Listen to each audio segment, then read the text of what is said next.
I regret a few things in my life, okay? I regret selling my first car, which was a minty blue 1989 Mercedes-Benz 300E, okay? Had the headrests with the button that dropped them down, but never brought them back up, okay? I regret thinking that a freshly built T5 transmission was ready for a 3.5-hour drive across the state, only for it to immediately grenade due to improper teardown because I was 17 and had very little idea of what I was doing, okay? I regret thinking about buying a totaled supercar, thinking that would be easy.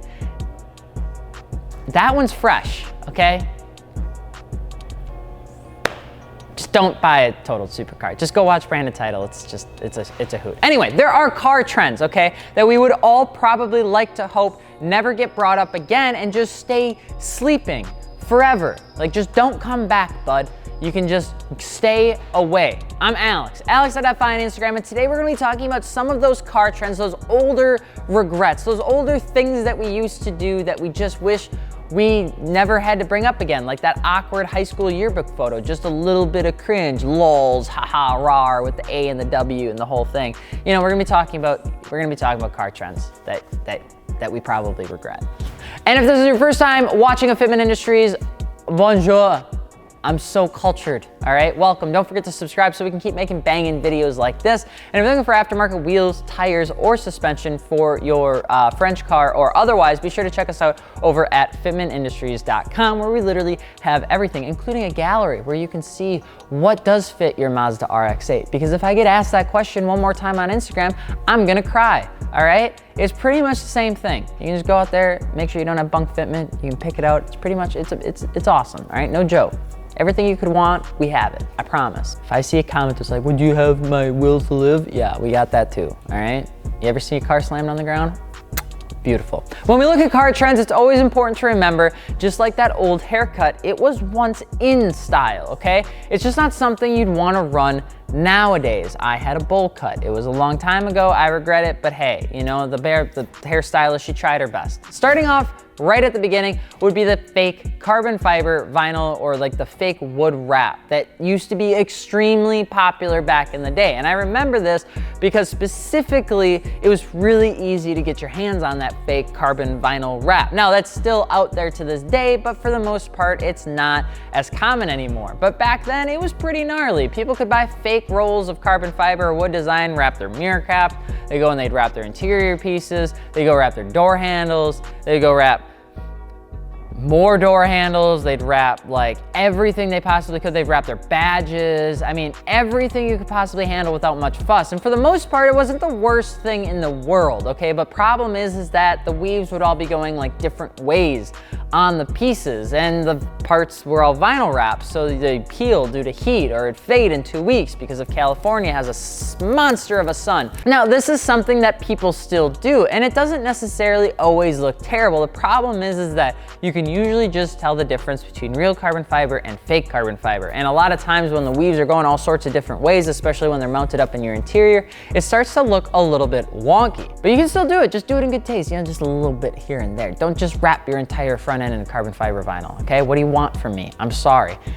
The fake wood thing, also just a little bit odd. That's the hydro dipping. That was super common back then. Let's get the fake wood out of here, all right? We don't need it. Next up would be the grilled diamond inserts that you can still find on eBay for like $19.99. And you remember it, I remember it. Specifically if you're a mid-20-year-old, this was super common. It feels like we're Nakai, that we're molding a 16 by 20 piece of metal around our front bumper inlet. But nowadays, it just doesn't look that good, okay? Chrome grills in the lower valance was a hot thing, especially when you had massive holes in your intakes in the front and it was in your bumper. Those chrome grills in the lower valance were a really hot thing, especially on those early gen body kits that you could find online. But that has mostly pretty much gone away now. And if you did ever install them, cleaning them was an absolute mess, okay? If you remember, you know what I'm talking about. But like, it was always really interesting because people would put the chrome meshy grill tops in the bumpers, but then there was no chrome anywhere else on the car. Because I think we wanted to think it was like an intercool looking piece, but it really wasn't. Now, a good next one is probably not actually that common to all the young bucks out there, but the older tuner guys and the ones that were way back then, It would probably be that side opening trunk and rear aftermarket bumpers that forced you to have your license plate crooked. If you remember that, Need for Speed Underground 2, it had it, okay? And if you remember the trunks, they would open from like one side of the car, kind of all like kinked up like this, but it was just pretty much so that you could see the big ass amplifier in the back, or like the NOS tank that was never actually connected. And they were sweet, okay? But they were a damn pain in the ass to close. They never actually sealed as well as the original trunk setup, and nowadays it just looks a little bit silly. You don't see many people throwing out doors the wrong way, except for Jasper, he still does that. And the crooked bumper, those were they were huge on Civics back then in 2000, because the entire rear bumper was just one big flat piece of polyurethane, and then they would place and mount your bracket specifically crooked, and it was to give it some depth or something, I'm not entirely sure. But that whole rear bumper, if you remember, there wasn't even a crease to give it some depth. It was just out, around, in, and then just this like 2.5-inch indentation that was like this, that you put your license plate in. Or what about the Grand Am GT nose hood things that got super popular back in the early 2000s? Those massive nostril hoods that sat on cars that needed them, like the WS6. It just got so popular that everybody started putting them on cars for an aggressive setup. It was like,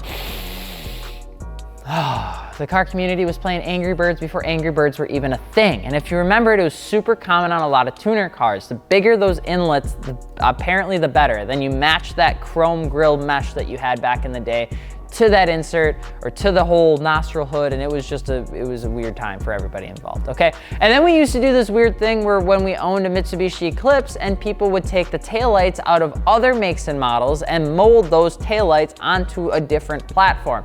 This was especially common in the early 2000s to mid 2000s. Now, not even a similar make, brothers, but a whole different set of taillights. This created some Frankenstein style cars from the early 2000s that they probably just feel a little bit confused. Some of the super common ones way back in the day would be putting like Supra taillights on Eclipses, or they would take 240SX headlights onto Honda CRXs, and it happened a ton, and it wasn't really frowned upon at all, because taking that and doing that really wasn't that big of a deal. And that sort of stuff now just confuses the hell out of people and thinks that you're faking it because you own a car that you don't own. And it's just weird. It was like seeing your friend get a nose job. You're just wondering, like, where to go, you know? And then you have the fake badge era overall. Now, fake badge era, it's a car trend we regret, all right? And it's probably something everyone has done in some way, shape, or form at some point in their life, okay? This is something that people regret personally, and it's definitely something we did when we were a little bit younger. Whether that's removing your A4 badge and hoping people think that your new honeycomb front grille that you got for $19.99 will make people think that it's an S4, or you put AMG on the back of your E300 that you bought, but you keep all 3 numbers on your E300. Stop it. Okay? Get some help. Fake badges, they're not a thing. We regret it all the time. Just don't do it, okay? It's better to debadge than rebadge with the wrong stuff. So what do you think are some car trends that you personally regret? Drop them below, and of course, don't forget to subscribe so we can keep making banging videos like this. And if you're looking for aftermarket wheels, tires, or suspension, be sure to hit us up over at fitmentindustries.com. I'm Alex from Fitment Industries, and we will see you later. Peace.